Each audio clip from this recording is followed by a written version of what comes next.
Boa tarde a todos e bem-vindos ao quarto episódio do Cleverty Podcast. Os nossos convidados de hoje têm uma relação de amor-ódio e cabe-me a mim alimentá-la, ou vá, explorá-la.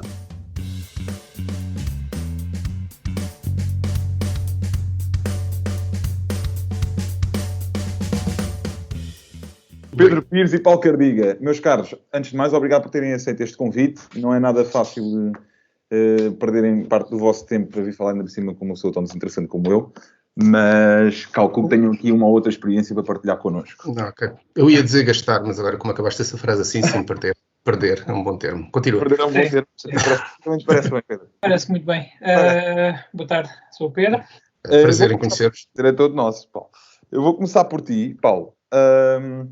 Eu vou começar com aquelas perguntas assim um bocadinho chatas, porque gostava de saber como é que começou esta tua relação com a Cleverty, em que ano é que começou e que tipo de projeto é que tu abraçaste na Cleverty? Estou aqui um bocadinho curioso, porque o teu nome é bastante falado na Cleverty. Calculo eu que, se não és o membro mais antigo, será... Não, o membro mais antigo é Ana Raposo e o Carlos também, obviamente. Mas a Ana Raposo já existia na empresa antes de eu ter entrado. Aquilo basicamente começou como? Nos tempos idos de 2010, há muitos anos, a Cleverty houve uma relação comercial com um cliente da Noruega, Easy Systems, é um nome que não é sigilo nenhum, é muito pelo contrário, um grande cliente que nós tivemos.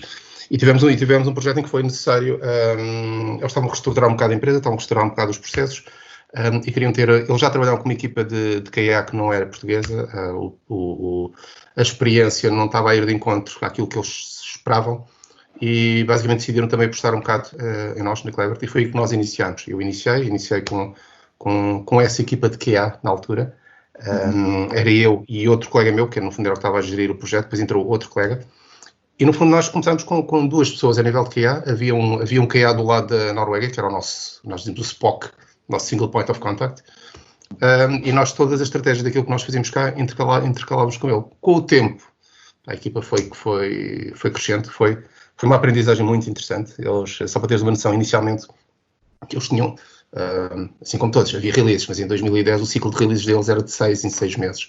Eles têm um produto, o produto era a nível comunitário e tinha uma parte, o modelo de negócio era baseado em suporte aos clientes. A Cleverty também, devido ao bom trabalho, também acabámos por ter, desenvolver aqui em Portugal a nossa equipa de suporte, em que nós intercalávamos diretamente com eles. Andando para a frente, passámos, devido ao trabalho, inicialmente era um nível de testes manuais, e conseguimos, a nível de automatização, depois fomos introduzindo alguns conceitos, íamos aprendendo imenso com eles, e eles, creio também, connosco. Passámos para ciclos de release de 2 em 2 meses, para ciclos de release de 15 dias, em que nesses 15 dias eles tinham um produto que era comunitário e um produto que era baseado em subscrição. Por isso era intercalado, era uma semana outra. Isto só foi possível através da automatização. Ou seja, passámos mesmo por um nível de um aspecto puramente funcional para um aspecto, em grande parte, técnico. Deixamos sempre, obviamente, e eu gosto sempre de deixar uma parte também para testes exploratórios, testes funcionais, apanha-se sempre alguma coisa. Neste processo, foi muito interessante, foi muito giro, passámos por, mesmo a nível da própria estrutura e funcionávamos em Scrum. Inicialmente havia aquela separação, como sempre é tradicional, entre o QA e os developers, mas isso foi-se diluindo ao longo do tempo. Não se diluiu a 100% quando eu deixei de trabalhar com eles, mas foi-se diluindo ao longo do tempo. O que também me deixou com uma impressão que foi, era interessante ter, se calhar, trabalhar mais diretamente com o developer, mesmo na própria automatização, porque tem um conjunto de conhecimentos, um conjunto de estrutura e uma forma de fazer as coisas que era interessante também saber o que um developer pensaria, o que um developer faria num projeto de automatização. Neste último cliente, onde eu estou atualmente, conseguimos fazer isso. E foi nessa altura que o Pedro juntou-se a nós. Ele, quando se juntou a nós, ele disse: o vosso projeto está excelente, vocês têm uma boa organização, mas eu sugeriria aqui umas coisas. E pronto, e foi nessa altura que o Pedro entrou. Não sei se o Pedro tem aqui alguma coisa a dizer em relação àquilo que tu acabaste de mencionar. Pedro, Eu não acredito assim tanto que tu tenhas dito, atenção que o vosso projeto está excelente. Vamos lá ver uma coisa. Pedro, eu acabei de ser simpático. Exatamente. Uma destas de simpatia, vamos dizer que foi, a grosso modo foi isso. Havia algum sumo ali. Mas a verdade é que, de uma maneira mais suave, sugeri começarmos tudo do zero. Mentira. Não, agora sem brincadeiras. Na realidade, em termos daquilo que estava já conseguido, já existia uma estrutura e realmente havia ainda muito espaço para melhoria. Daí, depois, em conversa com o Paulo e na altura com o Mário, decidimos em fazer uma alteração àquilo e vamos lá ver, reestruturar logo desde a base as coisas. Sim, esta também foi uma das vantagens. O Pedro entrou praticamente, estava decorrido 15 dias, um mês o projeto. O Pedro pode apresentar outros exemplos, que ele então introduziu um conjunto de patterns de programação, que eu não estava atento a eles, não estava mesmo nada, e efetivamente ajudaram o projeto.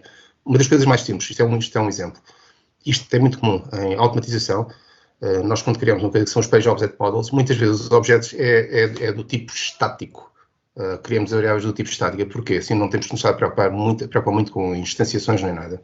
Agora, isto é um peso. Eu nunca me preocupei muito com isso. Isto na programação... Desculpa lá, tenho que interromper-te agora já. Não, força.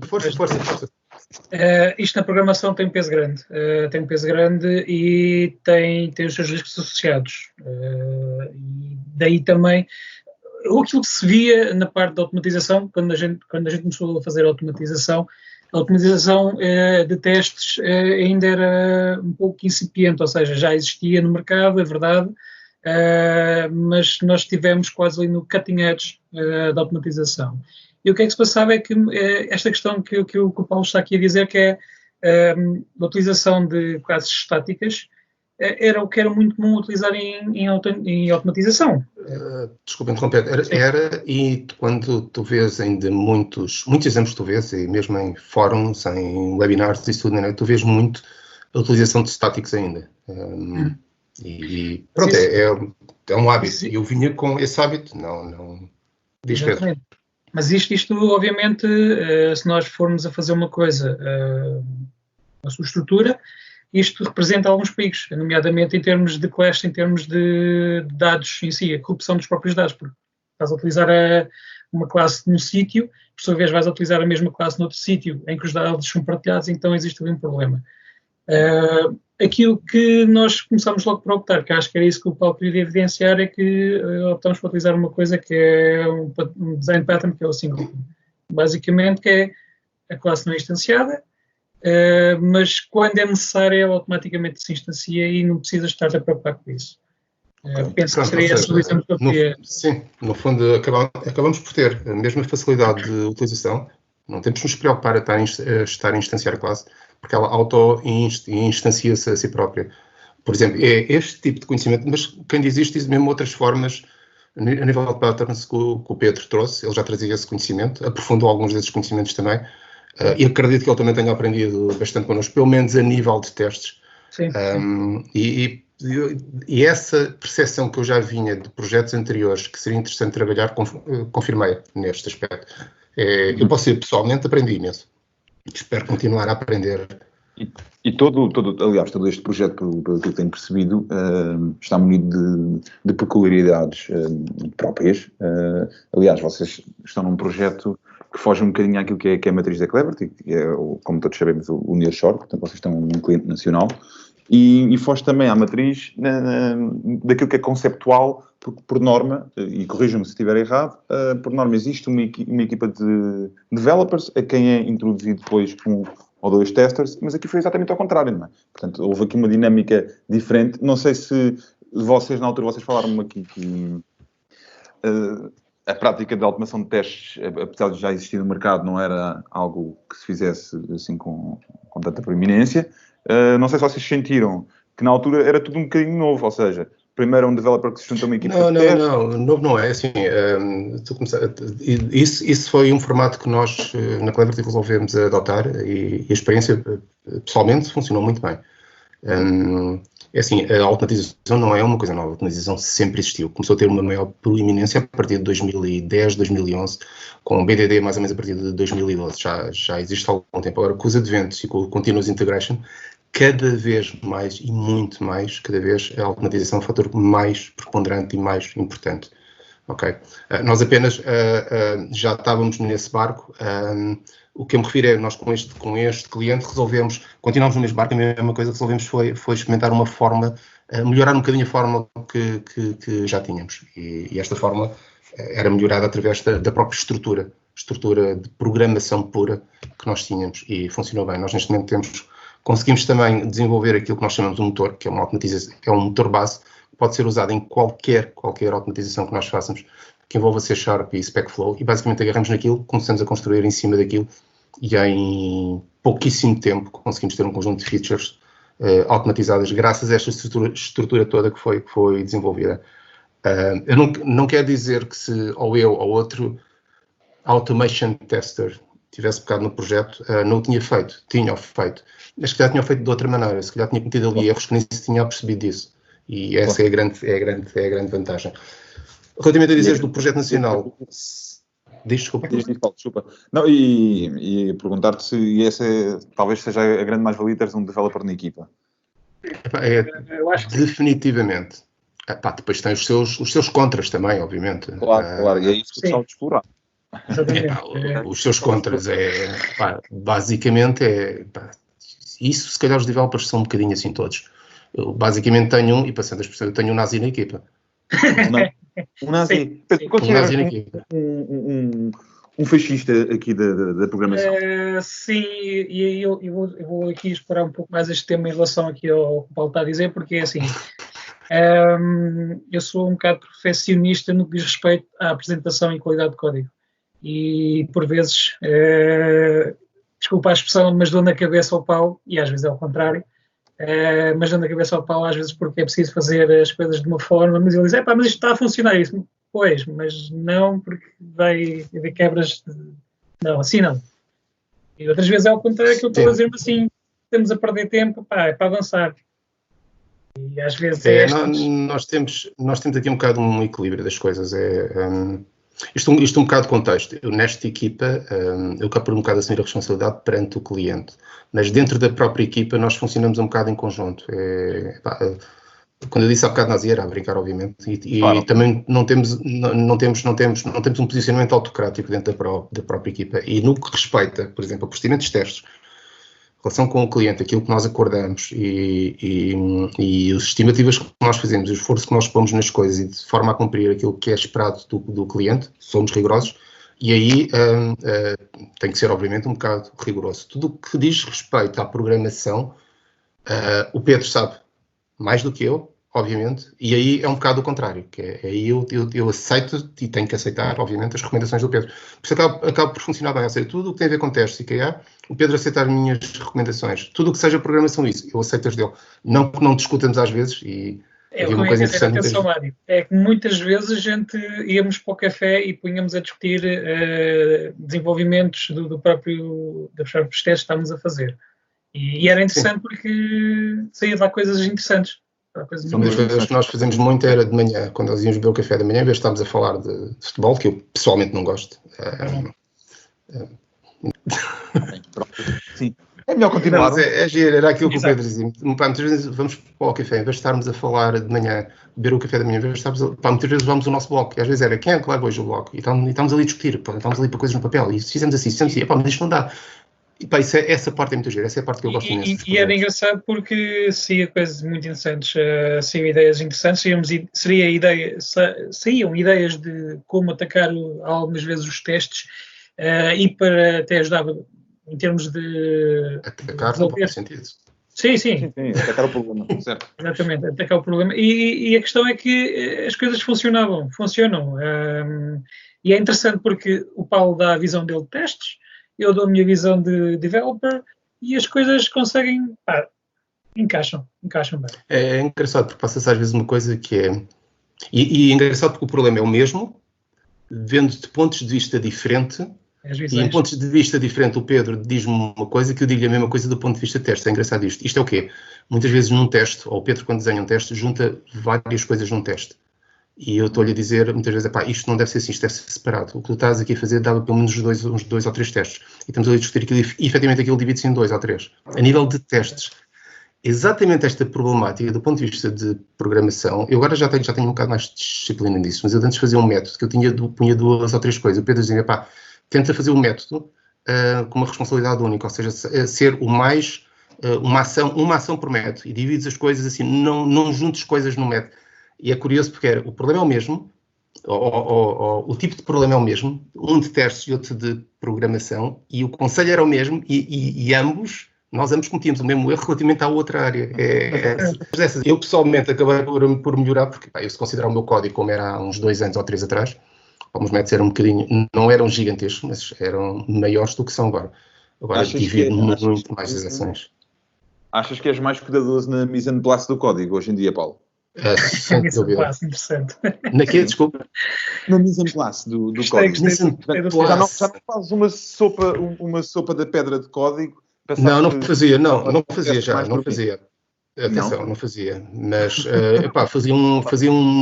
considero que fazia uma boa comida à portuguesa, uma boa receita portuguesa, saborosa, funcionava muito bem.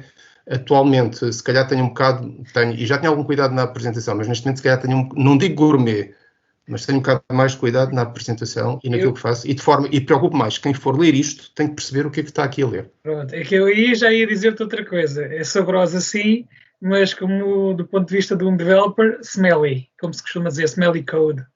Smelly code, uma boa expressão essa. É uma expressão interessante, que é aquela que a coisa funciona, mas o developer não consegue perceber, aquilo olha para aquilo e aquilo está mal, mas não consegue perceber porque sim, aquilo, do ponto de lá está, um tester não é um developer não é um tester, e nesse ponto de vista, lá está, e às vezes acontece o contrário, às vezes o Pedro quando desenha um teste, do ponto de vista de testes, olhamos para aquilo e aquilo podia levar uma volta. Exatamente. Acontecia muito, ainda acontece às vezes, felizmente para mim, e tenho um bocado não é bem orgulho, mas tenho um bocado faço um bocado por isso. Felizmente menos é o Pedro olha para o código e se calhar já diz, isto já está melhor. Se calhar se fosse há 2 anos e meio ou 3 anos atrás, ele dizia, isto está bom, isto funciona, mas isto não está bom. Do ponto de vista de development, isto precisava aqui de uma volta para ficar de uma organização diferente. É partir mais, eu acima de tudo partir mais as coisas. Aliás, já agora para dar aqui mais um pormenor, e daí também a razão do Paulo ter evoluído a nível de development, e é engraçado porque são coisas que nós íamos falando também durante o café. Uma coisa que nós implementámos desde o princípio era literalmente o code analysis, ou seja, toda a gente fazia o código, quando digo toda a gente, quando o projeto começou não éramos só nós os dois, éramos mais, mas quando toda a gente fazia o código, era comitado, e antes de ser comitado ia para um code analysis, ou seja, eu analisava o código. E muitas vezes analisava o código, falávamos, e até no café dizíamos, olha, em vez de fazer desta forma, experimenta fazer desta forma, as coisas ficarão melhores e as coisas ficam mais separadas. Portanto, estamos a falar mais ou menos num registro assim, de code review, mais ou menos como falou o João Levina numa talk, creio que vocês tiveram. Sim, nós não estamos a trabalhar em registro. É um registro semelhante. Assim, o que o João Levi falou é a nível de Git, mas a nível de TFS existe a mesma coisa. Ou seja, antes de nós fazermos o merge de um código, nós pedimos uma review do código. E um outro elemento da equipa vai olhar para o código e vai fazer comentários. Olha, aqui isto está assim, porque que não faz assado? Olha, aqui enganaste aqui. Uma coisa assim qualquer de género. E nós fazemos isso. E isto também para louvar um pouco aqui o Paulo, porque o que antigamente andava sempre em cima, antigamente há 2 anos ou há 1 ano atrás, agora eu já tenho mais confiança no código dele e eu verifico que não preciso estar a verificá-lo, simplesmente. Okay. Às vezes a gente precisa de discutir qualquer coisa, mas não é nada de muito relevante. E no meio desta história toda, faltam-me aqui 1 ou 2 perguntas bastante clichês, mas que eu tenho que vos fazer, meus caros. Vocês não podem sair deste podcast sem responder aqui a 2 ou 3 perguntas clichês que eu gosto de fazer. No meio de tanta de QA para ali, de testes para aqui, de desenvolvimento para acolá, nós ainda não falámos aqui em tecnologias e eu confesso, principalmente tu, Paulo, porque como comecei a conversa, já nos cruzámos algumas vezes na Cleverty, o teu nome até é bastante badalado, não vou agora dizer o porquê. Bem ou mal, bem ou mal, o que interessa é que fala. Pois, vou manter nesta linha, nesta zona cinzenta, mas eu gostava de perceber também que tipo de tecnologias é que vocês trabalham hoje em dia e se são as mesmas tecnologias que vocês, no princípio da vossa carreira, preconizaram trabalhar, ou se realmente esta versatilidade, tanto de um tester como de um developer, é uma realidade, portanto hoje começa-se numa e amanhã está-se a trabalhar noutra. As coisas, pelo menos em testes, cada vez mais, é como na área de programação, há uma evolução tão grande e tão rápida que temos que andar sempre em cima das coisas. Posso dizer que se calhar, eu quando comecei, minha carreira já há uns bons anos, era mais a nível funcional. Não, nem fazia grande automatização. Fiz umas brincadeiras há muitos anos com ferramentas da Microsoft, ferramentas da Mercury na altura. Mercury não, da Compuware, e também representadas as da Mercury, que eram representadas pela Portugamática na altura, mas sempre fiquei mais a ter nível de testes funcionais. Foi desde 2012, 2013 que voltei a entrar outra vez. O meu background a nível de formação é informática, e voltei outra vez à parte mais técnica. Curiosamente foi um bocado um balão de oxigênio também, já estava um bocado cansado da parte funcional. Ferramentas, as ferramentas têm evoluído, já passei um bocado por tudo, a nível desde P e de linguagens de programação, desde PHP com Behat, desde JavaScript com Mocha e Chai, desde Codeception, mais uma vez com PHP também, desde C# e SpecFlow agora, SpecFlow por causa do BD também, e mais recentemente também ando a explorar mais Cypress, que também é JavaScript, embora eu ando a brincar um bocado a nível de TypeScript também, que é um JavaScript tipificado, ainda a fazer algumas brincadeiras com isso. Ou seja, há uma abrangência tão grande que não se pode dizer que seja uma tecnologia que tenha evoluído. São várias tecnologias e todos os dias surgem coisas novas. Do lado do Pedro, eu acho que o Pedro pode falar por ele, não? Sim, quer dizer, no meu caso, eu sempre estive em C# desde que comecei, em 2014. Sempre estive com tecnologias C# e tecnologias Microsoft.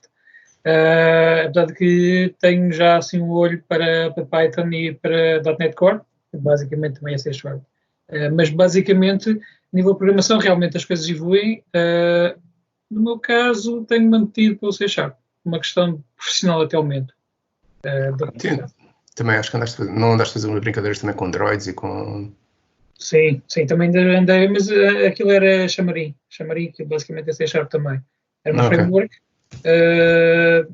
Basicamente era C#, mas aquilo era um framework de Xamarin, que aquilo depois dava para qualquer sistema mobile. Antes mesmo de entrar neste projeto da Cleverty, de automatização de testes, estive envolvido também na Cleverty, num projeto de 6 meses de mobile, neste caso com a tal tecnologia Xamarin. Pronto.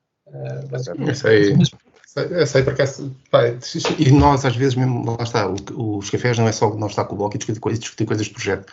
É interessante porque às vezes, e como eu tenho um perfil também um bocado, não é tão técnico, mas também um bocado técnico, às vezes discutimos um bocado tudo, desde carros, o Pedro percebe imenso de carros e mecânica e começa-me a explicar um conjunto de coisas, como desde programação, desde coisas que nós, desde como há pouco tempo drones, é giro, é muito giro. Pedro, tu por acaso não foste tu que no outro dia puseste ali a partilhar no chat no UOL um GTI? GTE. Acabaste de ser nazizado sobre a versão de caixa. GTE. Não, GTE, sim, GTE. Não, porque o GTE é outro. Isso é outro. Estamos a falar de diferentes. Não confundas, desculpa lá. Exato. Já me sinto numa fila. Exato. Uma alta. Bem. Não, mas é giro. Aquilo é giro. É uma coisa que nós começámos e depois jogámos um bocadinho, que era a questão de trabalhar neste projeto, em particular no cliente. Não, mas por acaso essa parte nós não avançámos muito. Estavas a falar, Cleverty maioritariamente começou a trabalhar e trabalhámos sempre em regime de nearshore. Aliás, nós da Cleverty temos aquele conceito também de remote days, por exemplo, que permite o nearshore, permite muito isso. Há algum tempo, há uns 2 ou 3 anos, começámos a trabalhar mais no mercado nacional que estava um bocado descurado.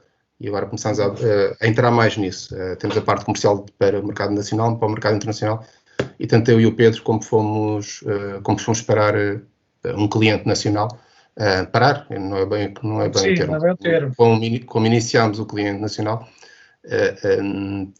a nossa relação com a Cleverty, curiosamente, nós saímos da Cleverty, saímos das instalações da Cleverty e estamos nas instalações do cliente, nesta altura do vírus, nem por isso.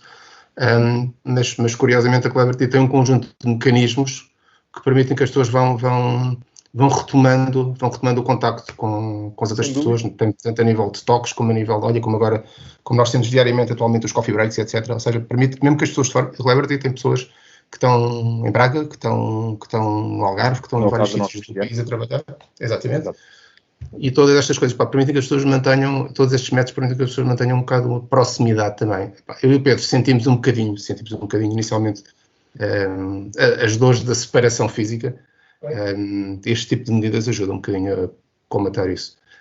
Sabes que eu gosto sempre de dizer isso em cada conversa que me encontro com o Pedro. Sabes que é curioso porque eu e o Pedro estivemos juntos para aí duas vezes no máximo. Eu digo sempre, é bom que as pessoas saibam porque é que eu digo sempre isto, eu fico sempre à espera que da próxima vez o Pedro me pague um café. Mas como estava a dizer, é curioso porque existe aqui um laço, um elo de ligação que nos une a todos, seja pelos coffee breaks, como mencionaste, seja pelas talks, e eu gosto muito principalmente das talks, e acho que tem dado um contributo maravilhoso na partilha do conhecimento in-house que nós temos, porque é genuíno, e mesmo quem está de fora interpela os oradores com bastante pertinência, e muitas vezes até com críticas construtivas. Eu acho que isso só nos tem fortalecido ao longo dos tempos, e isto só para deixar aqui uma palavra também a alguns colaboradores, nomeadamente o Dimitris, que foi uma pedra fundamental aqui das talks, e não podia deixar também de lhe dar um cumprimento. Mas sim, Paulo, desculpa agora que já dei o meu cumprimento. Concordo contigo. As talks, há essas intervenções porque todos nós ouvimos as talks, como tu disseste, e intervimos e fazemos perguntas, mas não ouvimos as talks do ponto de vista passivo, ouvimos as talks do ponto de vista, há ali coisas interessantes que nós podemos tirar nos nossos próprios projetos, e como tal, mas então, daí as perguntas que vêm, são muito interessantes às vezes, sim. Sem dúvida nenhuma, concordo contigo. Relativamente a tu, vais conhecendo as pessoas que estão fora e não somos os únicos, vais conhecendo porque pontualmente, nem que seja às sextas-feiras, a hora do gelado, a famosa hora do gelado. Nem que seja nessa altura, sim, vamos tendo pontos de contato com as pessoas lá. Curiosamente, o teres lembrado do Pedro das duas vezes, ou seja, ou causou-te muito boa impressão, ou causou-te muito má impressão, mas lá está. Bom ou mau, o que interessa é que se fala, não é? Não, Paulo, é com fé no ditado à terceira de vez, portanto, creio que à terceira será pago um cafezinho pelo Pedro. Tendo em conta que a Cleverty tem o café a um preço simpático, acho que o Pedro devia pagar um café. Sim. Porque essa era uma das coisas que eu estava a pensar. Pagar um café na copa da Cleverty. Eu ainda pensei, Pedro, que fosses repostar com um outro ditado se tens uma cadeira, deixa de estar à espera. Eu pensava que ias repostar por aí, mas foste mais inteligente e vais pagar um café da Cleverty. Vais pagar mas olha que eu posso ser um pouco mais largas. Claro. Café posso-te acompanhar com um copo de água. Sim, Pedro, isso não é nada teu. Agora sim, estás mesmo a ser mãos largas. Estou a sentir agora. Meus caros, nós estamos a chegar aqui ao final da nossa conversa, mal para vocês, porque perdem aqui uma companhia agradável, mas eu gostava... Não, mas eu vou continuar a trabalhar com o Pedro, não há problema. Sim, eu também, com o Paulo, na boa. Sim, por isso não vamos perder nada. Continua com a desculpa. Eu pedia um momento de silêncio, depois de ter sido... vilipendiado. Exato. Vou-vos deixar uma última pergunta, que não é o que é que os vossos olhos dizem, não vos vou perguntar o que é que os vossos olhos dizem, mas vou fazer uma pergunta no mesmo campo, vá. Onde é que vocês se veem, meus caros, a trabalhar daqui a 5 anos? Ou o que é que vocês vislumbram para a Cleverty no espaço de 5 anos? Sejam bonzinhos. Pedro. Começa logo eu, hein? É 2 em 1. Pronto. Claramente com mais... não sei se parece que fizeste duas perguntas ou fizeste uma pergunta? Eu fiz 2 perguntas, mas subtilmente. Como aliás é a minha panagem. Aliás, lá está. A panagem. Dizer, se fosse o Paulo Dias, já vi essa do panagem. Só panagem, exato. Acham que ficou bonito? Não, é uma palavra que me é muito cara e que eu gosto muito de usar, é panágio, sim senhor. Símbolo de atributo. Se fosse aqui já o Paulo, dizia já que isso não podia ser assim, tinhas dividido isso em 2 perguntas. Pois, sim, isso no fundo são 2 testes. E se isso fosse um método, o Pedro já estava aqui a dizer, não podes meter isso no mesmo método, tens que fazer 2 métodos distintos, cada qual responsabilidade única em cada um. Exatamente. Bom, mas aqui levando a coisa um pouco mais à séria, para a Cleverty, obviamente a gente espera crescer, não é? Como Cleverty, com um maior portfólio dos clientes, que eu acho que está claramente a apostar e está a avançar nisso. Onde é que eu me vejo aqui há uns tempos? Digamos, num projeto de desenvolvimento, começo a piscar o olho também à inteligência artificial. É uma coisa que vai ter futuro nos próximos tempos. Aliás, já tem futuro, mas claro que isto requer algum trabalho. Eventualmente, num futuro mais a médio e longo prazo, uma posição com mais responsabilidades, como é óbvio. Dentro da Cleverty, quero evoluir. Sim. Eu acho quiçá esse passinho de dança, vamos chamar assim, na inteligência artificial, não pode até começar com uma talk dada por ti, Pedro, e fica ao convite. Mas ainda sou muito incipiente. Não me considero um André, e não estou a brincar, porque o André aí é muito bom. André Miranda. Nosso grande André Miranda. Sim. Tem dado um grande contributo também às talks. Olha aqui também um cumprimento para ele. Exatamente. Paulo? Não, eu faço um bocado também das palavras do Pedro, as minhas palavras, já agora aproveito, não é? Por isso é que eu lhe passei a palavra inicialmente, é mais prático, mas é verdade, acho que a Cleverty tem margem neste momento e tem estrutura. A Cleverty reinventou-se nestes últimos anos e neste momento já estava bem preparada, mas está mais bem preparada para o mercado atual. Agora, com este advento do vírus, a Cleverty tem sido bastante resistente. Aliás, a Cleverty continua a crescer, continua a contratar pessoas, o que revela um bocado também a robustez que foi conseguida nestes últimos anos. Por isso, não faço futurologia, não sei, mas só posso adivinhar, só posso pensar em coisas boas a nível de futuro para a Cleverty. Pessoalmente, o que o Pedro disse também revela um bocadinho as nossas conversas que nós temos tido. Eu do ponto de vista de development, eu do ponto de vista de testes. Para mim é uma área extremamente curiosa a nível de inteligência artificial, porque é um paradigma completamente diferente. Tu, quando testas um projeto ou uma aplicação no método tradicional, tu, de alguma forma, tu sabes os outputs. Tu dás um conjunto de inputs, podem ser muito complexos, até podem ser extremamente complexos, e vais por aproximações, mas tu sabes mais ou menos o resultado, nem que seja por intervalos. Com a inteligência artificial, tu crias um conjunto de regras, tu alimentas, ia dizer o bicho, mas não é o bicho, alimentas o sistema, e muitas vezes ele pode dar uma resposta, e é uma resposta correta, mas que está fora daquilo que tu tinhas pensado inicialmente. E tu olhas para aquilo e pensas, o gajo tem razão. A questão é, como é que tu testas isto? É extremamente interessante isso. E depois tu tens outro conjunto de questões, que são questões que não passam apenas pela parte funcional, pela parte normal. Questões como, por exemplo, questões éticas. Exemplo, o mais conhecido, autodriving, os carros que se autoconduzem. Imagina que um carro vai a uma certa velocidade e tens uma situação, se ele trava muito de repente, ele pode pôr em perigo o condutor. Se ele não trava muito de repente, ele pode pôr em perigo um peão. Ou seja, ele vai ter que tomar uma decisão. Isso é uma decisão ética. Que decisão é que ele toma? Que decisão não sabes. Exato. Todo este tipo de regras, são regras éticas que lhe são dadas, extremamente interessante. A nível de testes de inteligência artificial, eu estou como o Pedro. Eu ando a ver muitas coisas sobre isto, ando a estudar muitas coisas sobre isto, acho extremamente interessante. Não estou sequer lá ainda, espero um dia vir a estar, mas é todo um conjunto de coisas que isto tem muito sumo, é muito interessante estas áreas. São de um ponto de vista diferente, Pedro developer e de testes. Mais uma vez é uma área em que nós os dois juntamos a conversar. Não, há muitas áreas em comuns e é curioso porque isso tu vês muito também a nível de Scrum. Antigamente havia uma equipa, havia os developers, mesmo de Scrum. Havia os developers, havia os testes, os developers passavam as coisas para os testes, havia a documentação cada vez mais, isso já não é de agora. Cada vez mais há uma responsabilidade única, ou seja, não é uma pessoa que é responsável por algo, a equipa é responsável para que esse algo seja atingido. Se alguma pessoa está com alguma dificuldade e não consegue atingir um determinado objetivo dentro de uma sprint, a equipa ajuda, a responsabilidade é da equipa, não é da pessoa, não é do tester, não é do developer, dentro das suas áreas. E, claro, isto é as competências que é tipo T. Tu tens a parte vertical do T, que é a tua competência direta, mas depois também tens a parte horizontal, que são as tuas competências secundárias. E deves ajudar um bocado nisso, a nível das equipas de Scrum. E cada vez estamos mais dentro disso. Ou seja, isto tu dizes de relação com o Pedro, a nível developer tester, é interessante porque vai um bocado de encontro a isso também. Que é muitas das coisas que o Pedro também ajuda e participa, e o contrário. É interessante isso. A nível futuro, sim, nestas áreas são áreas interessantíssimas e a Cleverty está nitidamente a dar passos nesse sentido também. Meus caros, chegou ao fim a nossa conversa.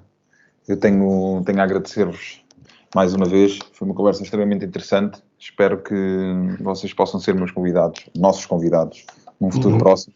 Para falar. Um cafezinho. Ou para beber um cafezinho, talvez na Copa, oxalá. De registar também que só falamos no vírus na parte final do podcast, o que é extremamente curioso, mas que me deixa também com um sentimento de esperança. Mas isso que tu dizes, na Cleverty, tal como eu disse, nós sempre tivemos remote work, ou seja, sim. No fundo isto é um bocado, de uma forma diferente, obviamente, é uma extensão, não há quebra de serviço, não há quebra de hábitos, é uma extensão. Sim. Tal como nós há bocado dissemos, nós desde sempre tivemos pessoas que não trabalham nas instalações da Cleverty e nunca houve problemas com isso. É uma extensão, não. Se calhar por isso é que nós não falamos tanto do vírus, porque nós, a nível de trabalho, não sentimos isso. E porque faz parte do nosso ADN, como aliás começámos a conversa por aí, faz parte do nosso ADN, sempre tivemos pessoas em trabalho remoto e se calhar por isso é que a Cleverty, e já foi dito em reuniões gerais, e até creio eu que num anterior episódio do podcast, por isso é que fomos se calhar tão rápidos a agir, por isso é que fomos tão rápidos a ir para casa, porque realmente tínhamos essa capacidade operacional para fazer. Pensava que as pessoas não sentiram impacto praticamente nisso. Acho que não. Meus caros, muito obrigado. Este foi o 4º episódio do podcast Cleverty, com o Paulo Cardia e com o Pedro Pires, e o prazer foi todo meu. Muito obrigado e até à próxima. Até a próxima.